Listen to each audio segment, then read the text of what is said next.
This is On the Record. I'm your host, Jerome Sawyer, and we're coming to you from on location in Washington, D.C., where we've just witnessed the inauguration of the 46th President of the United States, Joe Biden. Well, in addition to the inauguration, we've been talking to quite a few Bahamians who live in the area commonly known as the DMV, D.C., Maryland, and Virginia. Also coming up in this show, we're going to be joined by the ambassador to Washington himself.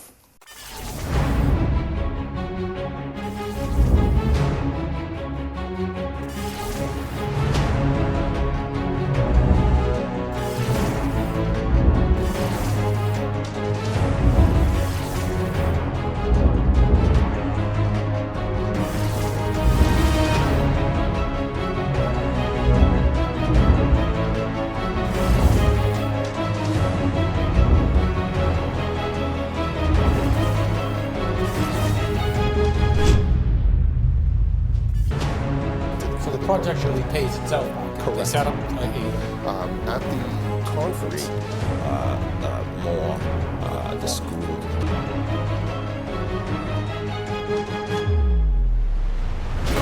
As a journalist, I always have to focus on the facts, and sometimes that means going to investigate for myself. On the Record, Thursdays at 8 p.m. right here on RTV.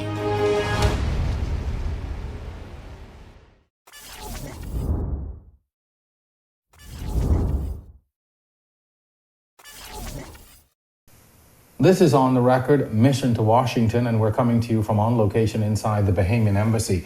An historic week here in Washington as we witnessed the inauguration of the 46th President of the United States. Washington, D.C. is the seat of government within the United States. It's also home to many Bahamians. In this segment, Levar Munroe is the artist that we're talking to, a professional artist who has lived in the United States for some 17 years, first as a student and then a professor. In this segment, we talk to him about what is it like to be an academic and an artist in the United States. I think I've been protected by the circles that I'm a part of, academia being one. You know, so every university I have attended, either as a student or as a professor, it's like, okay, we shelter you. We shelter you, you know, like we are we're pro diversity. It's the chime. And I'll go ahead. Do you recognize and appreciate that that's not the experience of millions of us? Many, yeah, of course I recognize that. Of course I recognize that. Yeah, and again, that's a part of the reason I'm doing the work I'm doing. You know, I mean, again, the black father, the only thing you're hearing is the deadbeat, the absentee father. You know, how do we re-narrate those stories? You know, but I know, yeah. So I've seen stuff. Are there ever times that you fear for your safety? I mean, we would have remembered during the summer when the Black Lives Movement was at its peak, and people talked about their experiences, their encounters with discrimination, sometimes the threats. Particularly during that time, did you sort of reevaluate your own safety or ever raise questions about your own safety? Yes and no. I actually participated in many of the protests. Yeah, but I don't know if I've ever been like really fearful in America. Why was it important for you to participate in the protest? Because other people who look like me are suffering, you know, and it's unfortunate though. And again, had not a police can pull me over, and the minute I open my mouth, his demeanor will change. Why? And they can tell I'm, first of all, educated. You know, yeah, and I think also, yeah. I think it's your accent? My accent also, maybe. You know, and again, I don't get pulled over much, but I've been pulled over before, and I know how the interaction went. You look at what's happening, you know, literally a few miles away, or what would have happened in the U.S. Capitol building. And even now, we sit here and, you know, it's almost as if the city's under siege. when you see that happening, what kind of mindset and frame of mind does that put you in to see the country that you are living in at this place? It's very disheartening, and it's so mentally you think about things, you think about what's going on. Yeah, I mean, it's definitely in my mind space, so that is definitely it's just that I'm not fearful, and I think that's me. I travel the world and I'm not fearful anywhere I'm going. So maybe it's my mindset, okay, any big city, there's pros and cons. I know danger when I see it from miles away. I grew up in the Bahamas, so I know danger. Not to say that the Bahamas is the most dangerous place, because to me, the Bahamas, I don't feel fearful there either. I feel most safe when I'm in the Bahamas, and I hear the stories all the time. I watch the news. I hear the stories all the time. But there's a comfort space in the Bahamas for me. Mm-hmm. Watching the events though here over the past week, has that changed in any way your level of comfort, your perception? Has any of this changed the way you feel about being here, or just how you feel in general about the relationship that you have in this country? So the relationship I have with this country has always been, I guess, iffy. Yeah, so I just want to say the wrong thing. I mean, no, not the wrong thing, but I mean, I don't want to, be disrespectful to the country that I live in. But yeah, my dream is to be back in the Bahamas. Let's leave it like that. Mm-hmm. So me being in America, my dream is to be back in the Bahamas. Can I be back in the Bahamas today? Yes. Am I going today? No. Why? Because I have a daughter here. It's talking about the same thing. I have a daughter here. I need to be here for her. Until she's old enough to go to college and start a new life, I'll be here at the next 6 years. But if it wasn't for her, I would not be here, to answer your question, if that makes sense. Interesting. Do you see, I mean, you've been here a while, you know the issues. Do you see any resolution to this crisis? It's country is at odds and polarized in so many ways, but do you see an end to this anytime soon? This is history. This has been, it is history. It is currently history, but it has been history. Historically, this has been the story of America. This has been the story of the colonial past that we all share. So this is not new to us. Now, is there a resolution? No, not in my lifetime. I can guarantee you, not in my lifetime. Now, are there moves or steps being made towards getting there? Yes. There are very important appointments that are happening politically, business-wise, within the art space, institutionally. We can go on and on. On the other side of the spectrum is Aisha Bowe. She is an aerospace engineer. Now, she spent most of her time as a kid between the Bahamas and the United States.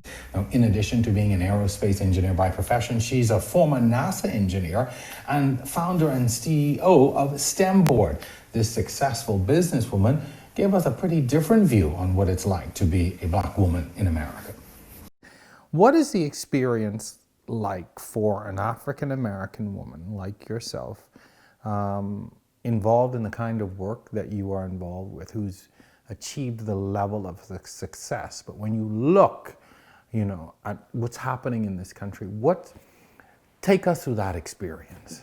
There's nothing that I'm seeing that isn't a surprise. In some ways, I feel like it's slightly underwhelming because you're constantly watching individuals express shock over situations we within the minority community have expressed time and time again that have been in existence. Let's just be perfectly honest, right? A Karen is not a surprise. We're aware of her, we've gone to school with her, we've had her as supervisors, and now the rest of the world is seeing it because it's being captured on camera.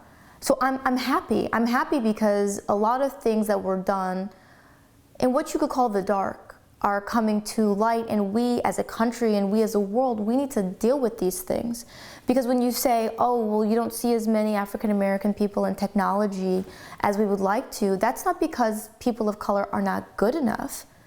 It may be because the environment that they go into is not hospitable, and they may choose to expend their time, energy, and efforts elsewhere. I loved being an engineer at NASA. It was a wonderful job. But did I love being a black woman at NASA? Not all the time, no. And when I really had to sit back and look at my life and what I wanted my contribution to be, I had to trust that what got me here could get me to the next phase, which was creating the environment that I wanted to get up every day and dedicate my talent and my time, which is my personal precious asset, to. And that's why I created a company. Do you think this is a watershed or a watershed moment or a turning point for America, or do you think that it's going to go back to business as usual once things settle down? I certainly hope it's a watershed moment, but I don't want to be overly optimistic. Why? Because there's a tendency for things to lose importance after a news cycle. For me, I'm seeing that you have a lot of individuals who have raised valid concerns about the reflection of opportunity, of liberty in the United States. And those concerns should be addressed. We can no longer be asymmetric in our response to one group versus another group without there being a level of accountability. We're seeing that now because people are realizing that their vote matters. After a new president is inaugurated, you're going to have an all-Democratic Congress and all-Democratic Senate. Not the first time it's happened, but what are you looking forward to? What do you think is going to be different or could be different with a whole new, well, not new face, but you know, you've got one particular group now that's in charge that by all accounts is a little bit more sympathetic, or you know, yeah, it's sympathetic to the needs of minorities and others in the country. Well, I would like to look forward to a summer where I'm outside without a mask. I would like to look forward to the drink I'm going to have at Sappadilla when I return. I mean, you know, I'm looking forward to the small things. Mm-hmm. But more importantly, I think I'm looking forward to the return of science. There's been a lot of talk around whether or not we believe things that are scientific facts. How about just facts? Let's bring back facts.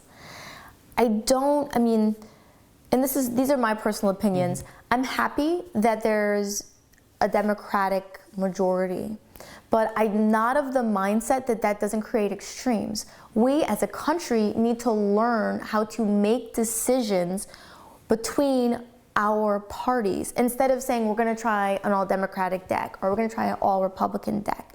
Because the reality is, between two people, between any relationship, the truth is always somewhere in the middle. So why do we have to be a country of extremes? That said, I did just live through the last 4 years, and I'm feeling a sense of relief because I no longer am getting as many breaking news alerts as I received during the last 4 years of this administration. I'm also looking forward to a government that can invest in basic things like diversity and equal opportunity training, and even a stimulus. We look at this experience and we think, oh, that's the United States. That can only happen there. And, you know, there was a time the US looked at everybody else and thought, oh, that could never happen to us. Do you think there are any lessons politically that we as a country can take away from this experience that is now unfolding in the United States? Do you think, and you know, politics polarizes us, and you know, we always make the joke that even though elections are 5 years in the Bahamas, politics never stops. But are there any lessons you think we can take away from this as a country and as a people? And for me, it's always just about being aware and being on guard and never thinking that what's happening so far away cannot, you know, affect us. Who would have thought that a virus in Wuhan, China would have made it around the world the way that it did? But are there any experiences you think that we can take away from this as a people and as a government? Wow, it's a really interesting question. I would say yes, because everybody always says, oh, no, that can never be me, that can never be me, until it's them. And what I've seen of the political parties in the Bahamas, it's sort of like you're either F&M or you're PLP, and there's very little in the middle. And I've even now seen that there's a rise of a new party that may be trying to make their mark as well, that's comprised of people that were maybe unhappy with the platforms of both of the parties, right? And I just feel as though the time for all or none or nothing governance has passed. And so the question really becomes, how do you create a government that reflects the needs of all as opposed to a few? The Bahamas has a significant youth population. It has been no secret for quite some time that many of these people are leaving the Bahamas for opportunity elsewhere, and they're staying there. That's no secret. That's not a PLP thing or an F&M thing. That is a Bahamas thing. And when you talk about technology and wanting to take the island into the future, I want to see a Bahamas that doesn't have an economy that comes out damaged after a natural disaster. Well, we got a little Biden-Harris hats, we got some buttons, we have some keychains, we have some face masks, a little entrepreneur, black folks doing entrepreneur stuff. How are sales going? Sales is going, but they need to go in the right place, but they going. But I don't know, maybe because of the proud babies came and started the ruckus. Maybe that has something to do. I don't know. Cold? I don't think it's cold, but I've been to a lot of events and I've never seen it like that. So your guess is good as mine.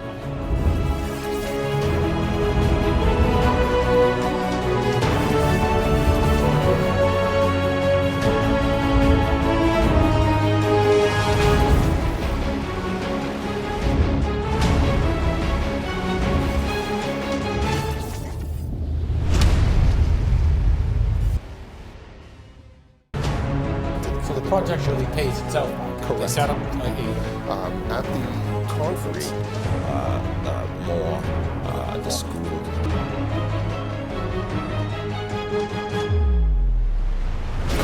As a journalist, I always have to focus on the facts, and sometimes that means going to investigate for myself. On the Record, Thursdays at 8 p.m. right here on RTV.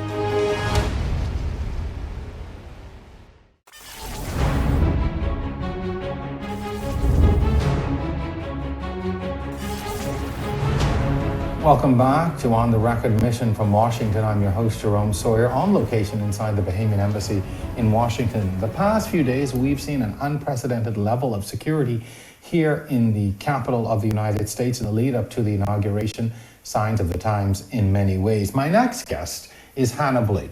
Now, she is a community leader and activist. She grew up in the Bahamas, but spent all of her adult life here in the United States. She has served in several positions of government on the local level here in DC. We started out by asking her, what is it like being Black Bahamian in the United States? What is it like for you being a Black woman in America? Well,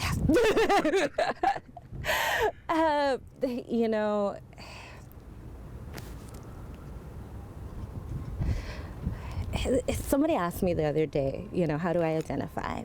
It's like, do I identify as African American? And, technically, I guess I am, because I am of African descent and I was born in America. So technically, I am African American. But, I really just consider myself Black because I have this wonderful, Caribbean heritage that is so ingrained in me. But it's not something that is immediately evident, when I live in this world, and in this country. And so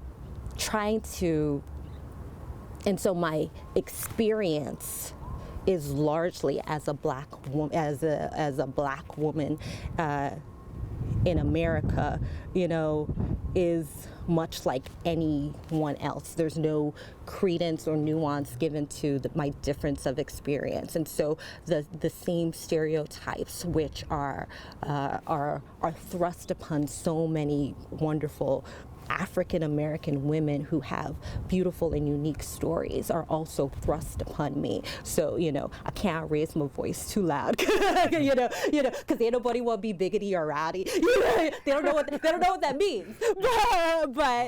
But you can't be that in the streets. You can't be too aggressive or too sure of yourself, because people will try to take you down a peg. You can't be too pretty, because then you're a target in that of itself. And so having to navigate all these unwritten rules that are in place in this country can be difficult and draining most days, but it's not insurmountable, and I'm so thankful for the example of so many wonderful, strong Black women, particularly the women of DC currently and historically, that have given me some wisdom and guidance in how to navigate all that. In 2009, Barack Obama was inaugurated as president. I was here. The city was alive. You could almost feel a magic in the air. 8 years later, Donald Trump became president.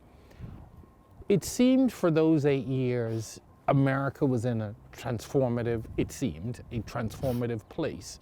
Not that these 4 years haven't been transformative, but what has it been like in the past 4 years for you and others who look like you? It's definitely been, you definitely felt the shift. It's back when the inauguration, when the changeover happened, I worked in the mayor's office, and so my office actually overlooks Pennsylvania Avenue, just in between the Capitol and the White House. And so you would often see like the motorcades coming down the street, the presidential motorcades coming down the street. And I remember when we would hear the motorcade come in, and we knew it was President Obama. There was just even still 8 years in, there was still this excitement about like that's the president. And then once that shift in that change happened over, it was just like there was definitely a different mood in the city. For plus or minus, the DC that I live in, being so in tune with what's going on with local DC politics and DC government, it's somewhat insulated from like some of the national politics stuff that happened to go on here in DC, but you cannot escape the overall negative tone and the lies and the mistruths and the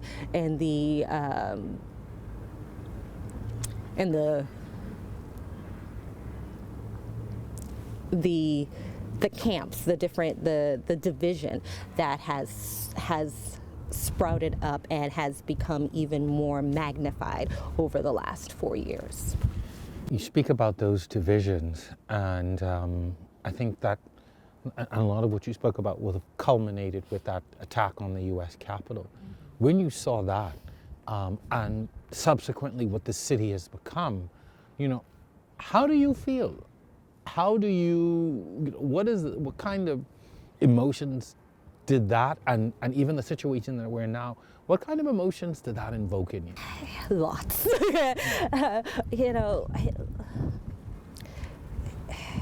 There was a deep sense of anger and injustice for a number of reasons, you know, and mainly because I live here. You know, this is my home. You know, we were hearing before the attack happened, we were hearing for days that people were coming in from all over the country to be able to do this, you know, to be able to converge for this rally, whatever, protest, whatever they were calling it ahead of time.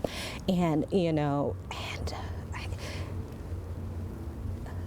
the blatant disregard that, you know, I understand that this is our nation's capital and we as DC residents have the honor of hosting the nation's capital, and I totally understand that, and I think that that's you know, and it's something that we as DC residents are very proud of. But I think that in the national media, there tends to be a blatant disregard for the people who actually live here.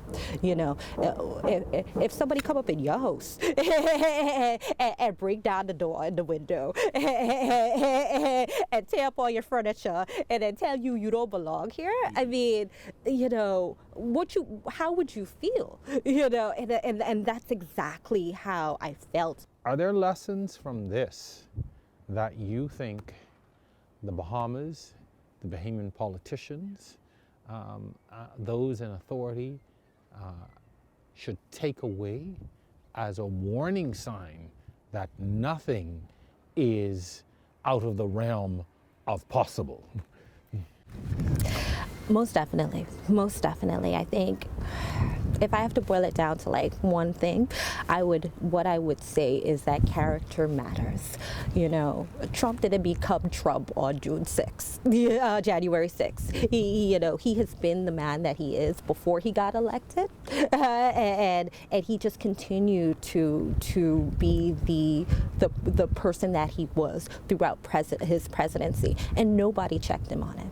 No, you know, everybody said, you know, he's lying, but it's like, oh, okay, that's okay. He's just the president. You know, that's just him being him. You know, oh, he's on a Twitter rant. Oh, that's just Trump being Trump. You know, and we kept on giving him a pass. And though, you know, and though some people were speaking out against him, I'm not, you know, not discrediting those people that were speaking out against him. There was more people that were being okay with it than that.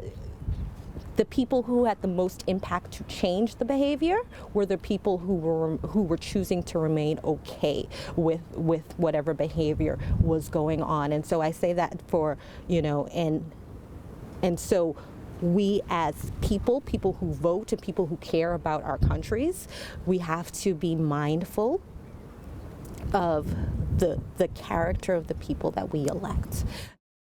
Being from the West Indies, you see people from, you know, Trinidad, Jamaica, Haiti. When you see a Bahamian flag, it's like, oh my God, family, yes, come to me, let's talk about it. Where have you been? Did you bring me some conch salad? Or is there fritters in the freezer? Where's the batter?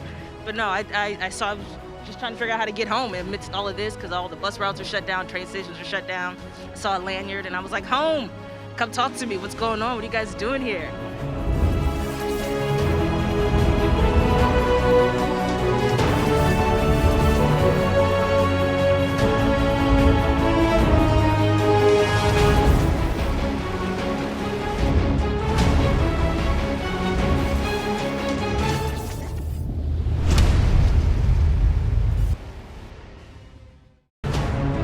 So the project really pays itself back. Correct. They set up like At the conference, the school.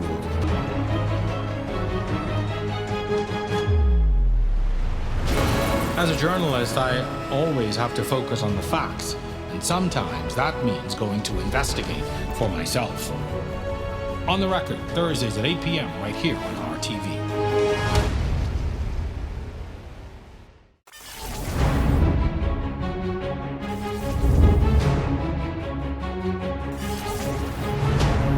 Welcome back to On the Record, mission to Washington on location inside the Bahamian Embassy in Washington.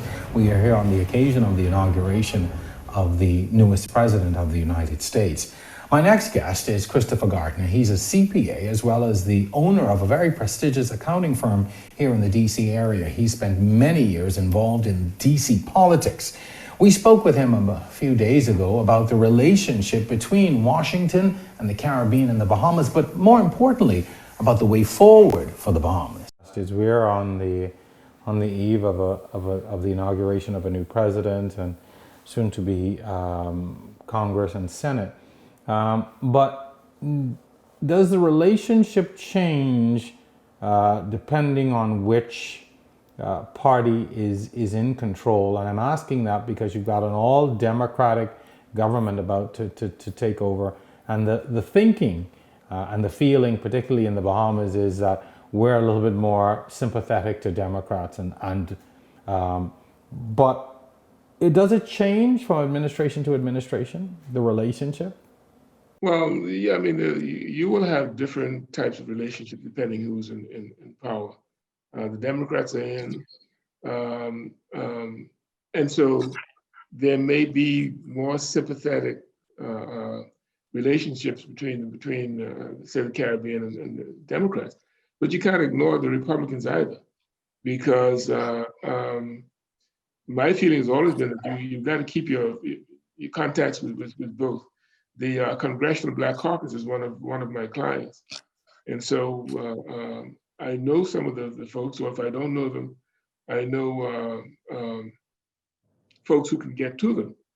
But I also have Republican friends, because, for instance, one senator, whether it's Democrat or Republican, let's say the Bahamas wanted something done, and the Democrats are willing. If it has to go through the Senate, all you need is one senator to stand up and say no, and nothing goes anywhere. So I always feel that each of these countries should at least have one senator that they can call first name basis and say, "Can we talk? I need this done." But what happens is that they don't have that kind of relationship, and then you've got a minister, coming and trying to get things done, and there's not been a real relationship formed, and it makes it a lot harder. And you end up spending a lot of money with consulting firms, paying them a lot of money to get you a meeting that those of us on the ground could probably arrange, by having the contacts we have. The fact that we have not had a U.S. ambassador in the Bahamas for quite some time, I think the last one would have been under the Obama administration, and I think that would have been the first term. Have you seen any material impact as a result of us not having a U.S. ambassador in the Bahamas for so long? Well, having an ambassador is a big thing, I believe. If you don't have an ambassador, you don't have that conduit on the ground that you can form relationships with and sort of get your point across to the government.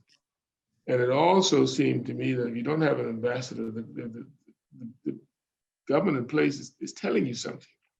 I really don't think you're important enough for an ambassador, or for some reason they don't feel the relationship is going to be what they need it to be. And there's got to be, I'll tell you an experience I had when we did meet with, arrange for Fred to meet with Representative Yoho of Florida. There was a degree of talking past each other that was noticeable to me. Fred wanted to talk about visas for students from the Bahamas coming to the U.S.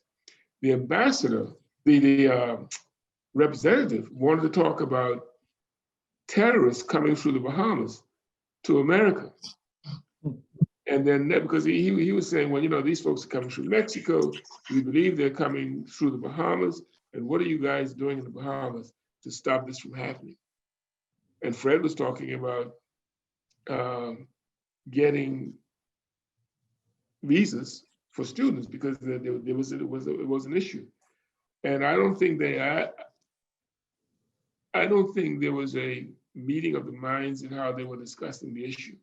How do we move forward in getting that ambassador? I mean, we're into an entire new administration, so what's needed at this point? Who do we start talking to and lobbying with to get an ambassador in place if that position is so important to our relationship? I think you need to have there's got to be a relationship with someone in the administration who can address those concerns. Maxine Waters, I think her husband used to be Yes, the ambassador. Hmm. she's now going to be in a position. She understands what is needed. I would be talking to her because she'll be talking to people at the highest level of the administration and raising this issue. Because if there's someone who will push and not stop until she gets what she is looking for, is Representative Maxine Waters. What is the way forward for this country when you consider we rely so heavily on the United States as a trading partner, as the source of the majority of our tourists, and even so closely tied to the economy here. But what is the way forward for America at this point, and what could possibly be the consequences for the Bahamas? Well, I think what we're going through right now is unexpected. Really surprised to see what happened at the Capitol last week. But we're going through a period where white folks in this country and see themselves as losing some of the privileges that they've had all these years.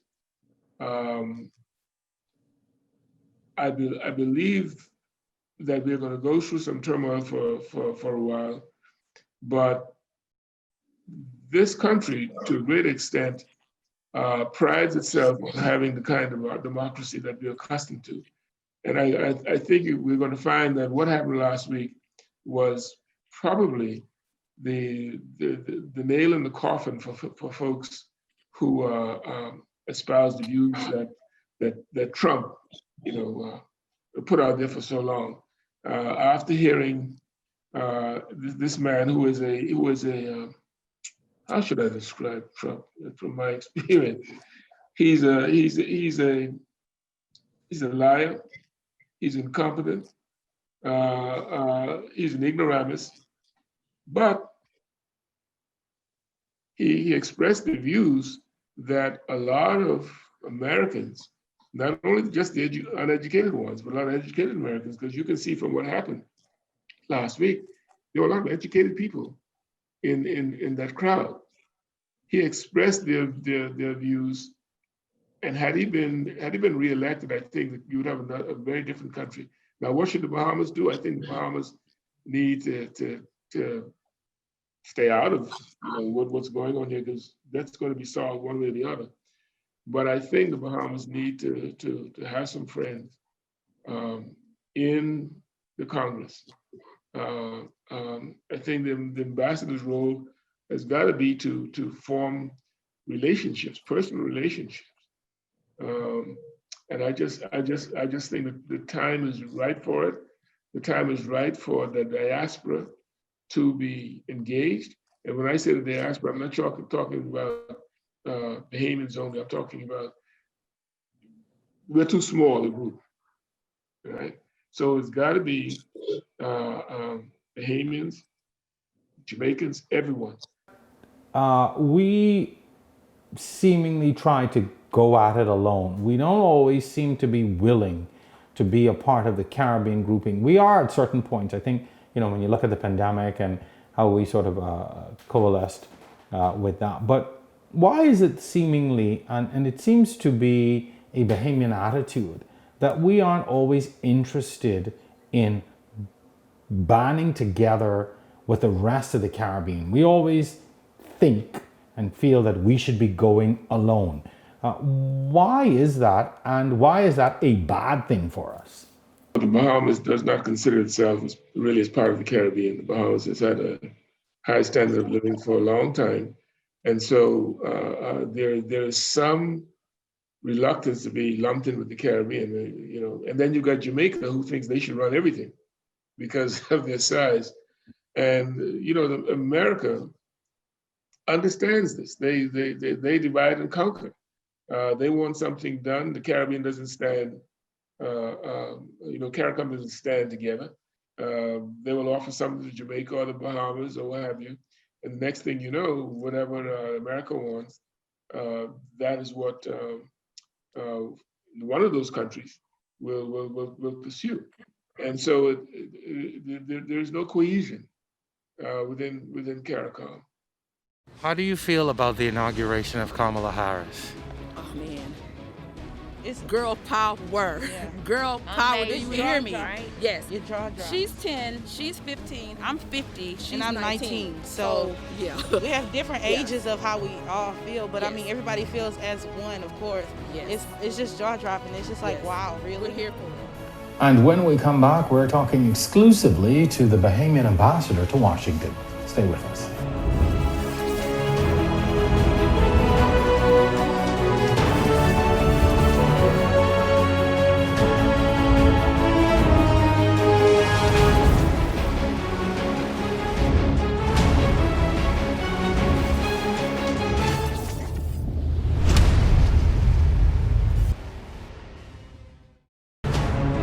So the project really pays itself.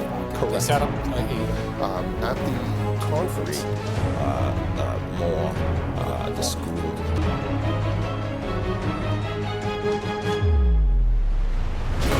As a journalist, I always have to focus on the facts, and sometimes that means going to investigate for myself.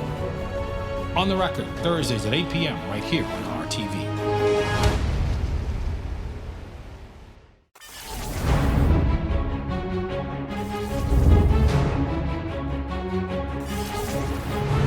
This is On the Record. I'm your host, Jerome Sawyer. Mission to Washington. This week, we've been coming to you from Washington, D.C., and we're very honored to be with inside the Bahamian Embassy in Washington. Now, primarily we were here to cover the inauguration of the 46th President of the United States, but we used this as an opportunity to speak to Bahamians in the area, and boy, what a week it's been. So many people we've met and spoken with, and I'm so very happy to be joined for this segment by the ambassador to Washington, His Excellency Sidney, Collie. So welcome to On the Record. First of all, thank you for allowing us to be in this space, and thank you for coming on to speak with us in the show. I want to ask you, what was the inauguration experience like for you and your wife yesterday? She did a great job of publishing photos on Facebook, so we were able to see. For those of us in the media on the back end, we weren't able to get as close. But I know you were a part of that diplomatic corps. What was the experience like for you yesterday? Well, first of all, let me welcome you and your team to Washington, D.C., and to the Chancery Building, the mission.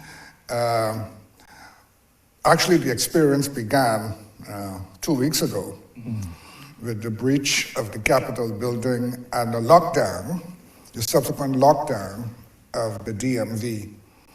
And so, in preparation for attending, of course, the State Department has a protocol for diplomatic officers.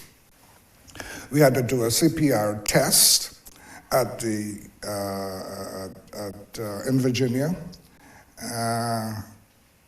2 days prior, and they had to mail back and say you were negative, and then a letter by email was sent a couple hours later to give you a code, which you can download on your cell phone.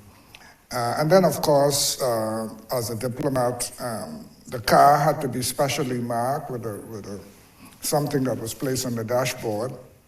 As you correctly pointed out, the downtown area and all of the major roadways in the entire perimeter of the mall, the White House, Capitol Hill, and the federal area were locked down and perimetered off with about 25,000 troops, in addition to the federal police and the park police and all of the other officials.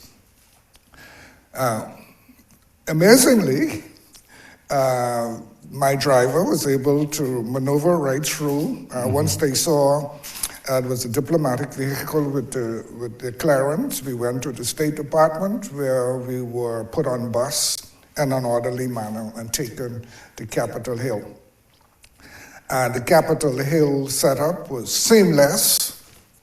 The program, once it got started, went smoothly. So it was quite an experience to witness firsthand. First of all, the swearing in of President Barack Obama, the first black president of the United States in 2009. At that time, I was a civilian, and this time as a member of the diplomatic team, diplomatic corps, to witness not only the swearing in of the president, but the swearing in, the more momentous one, was the swearing in of the vice president, who happens to be a black woman with Caribbean and Indian ancestry. So that was a treat. I want to talk about the past 2 weeks, what it has been like for you having to now watch all of this, and to a certain degree, you're concerned about even the safety of Bahamians in the area.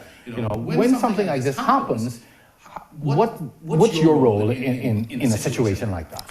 Well, fortunately, I am the ambassador to the United States of America, the entire country.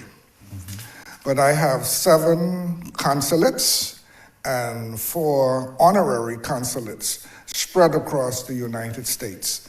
And the consulates, the consulars, or the consulate's job is to look after the diaspora, specifically to help to deal with immigration matters, to monitor Bahamians in school and in college and universities, and to assist with unanticipated incidents involving the law, students with the law, with immigration, with natural disaster, with man-made disaster. So the consulates carry a lot of that load.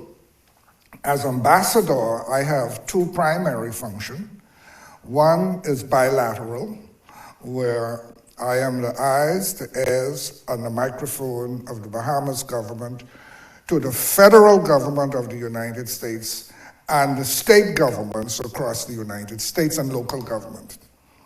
And that's the bilateral. I also have a multilateral role as the non-resident ambassador to Mexico and Colombia, and the permanent representative to the Organization of American States, which is like a mini United Nations with 34 member states. Yes, right on 17th Street. Right.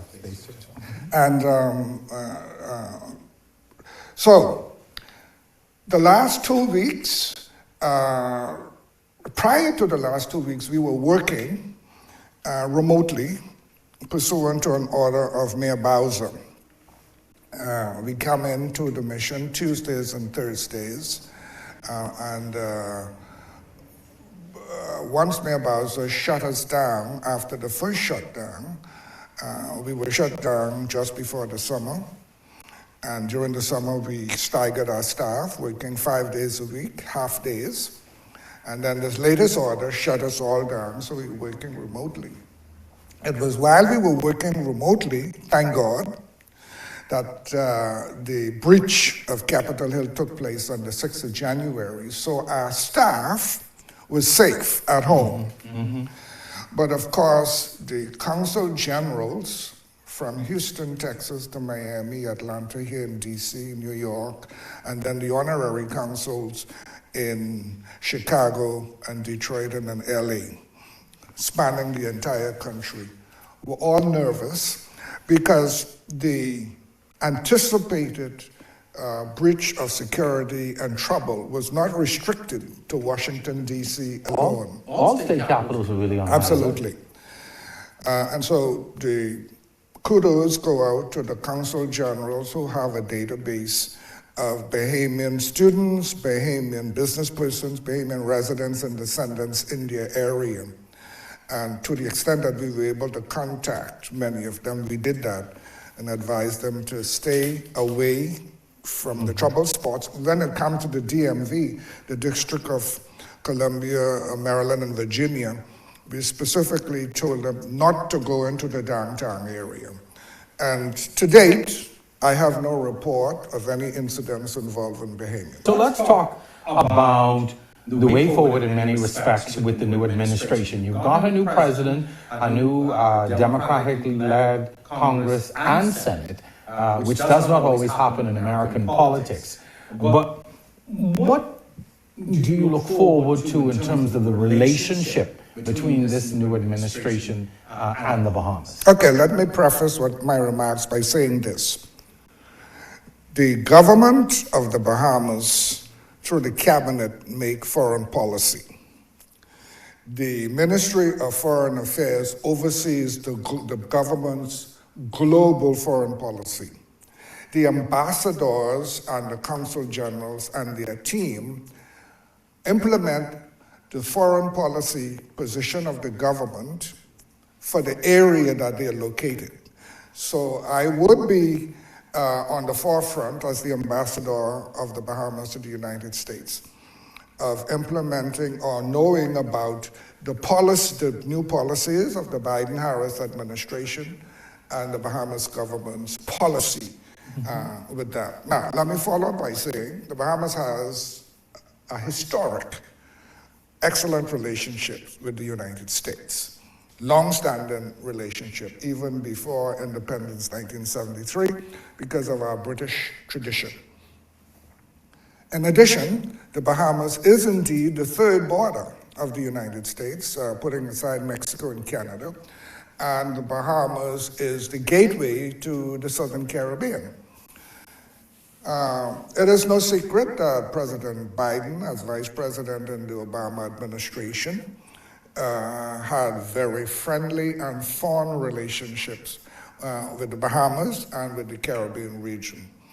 And so it is my expectation that we can leverage not only President Biden's love for the Bahamas, he has some stories which he tells about his experiences in the Bahamas, but his record of working with Bahamas and with the Caribbean. Good news, but I'm wondering whether you're in a position to tell us if that is going to include or whether we'll be lobbying to have a resident ambassador. The appointment of an ambassador from the United States to countries around the world is quite different in many respects from the appointment of ambassadors from countries to the United States.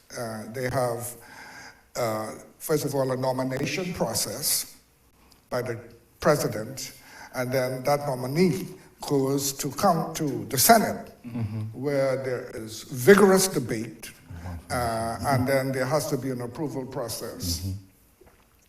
Our problem over the last 4 years has been President Trump nominated an ambassador. Do we think that may be an issue this time around? And then he appointed another ambassador, William Douglas, but he made that appointment during an election year in the middle of COVID. And while there was a hearing, it was never completed. I am expecting, but have to wait patiently to read the tea leaves and see the signals. I am expecting, because President Biden has control of both houses of Congress and the White House, that when he sends his nominee, there will be a quick hearing and the Bahamas will get a U.S. ambassador. Are we taking advantage of, and when I say we, the Bahamas, are we taking advantage of what I call the DC politics in terms of leveraging some of the things that are needed or that we want with some of the politicians that are here? One of our previous guests would have talked about the need for us to have better relationships, I guess, with individuals on Capitol Hill, whether they be senators, congressmen. Well, that is part of my bilateral function. And we have excellent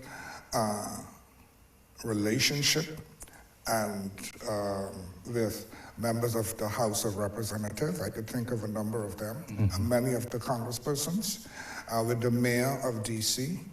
and with a number of the multilateral organizations, the international organizations here in the DMV. There are 193 embassies from foreign governments, and we all in this general area. And so we have excellent relationships with present and former movers and shakers in government on both sides of the aisle. For example, in Florida, Florida is very close to our country, and so Senator Rubio, former governor of Florida, who's now a senator, a number of the congresspersons, we have personal relationship with them, and they came through for us during Hurricane Dorian. America did a wonderful job. So we will now seek to forge new relationships. We have started already making courtesy calls and setting up arrangements to make courtesy calls and some of the senators and the congresspersons, and consolidate those that we already have. We have contacts in the White House, in the NEC, in the State Department, and across the federal government. Ambassador, we are out of time, but I do want to take an opportunity to thank you for sitting down with us. This has been very helpful. It's given us a lot of insight into DC politics. I call it the DC politics. That's American politics, no matter how you look at it. But thank you. Continue to do the great job that you all are doing here. It's been quite an interesting week for us. We've learned a lot, and I'm sure that our audience has learned a lot as well. And I promise you we'll be back. For all of us here, my technical team that's been with me all week, Movi, my technical team on the NASA side, thank you so very much. And to all of you who made this possible, thank you, particularly to our sponsors. On behalf of all of us, thank you so much for watching. That's going to do it for this edition of On the Record. We'll see you same time, same place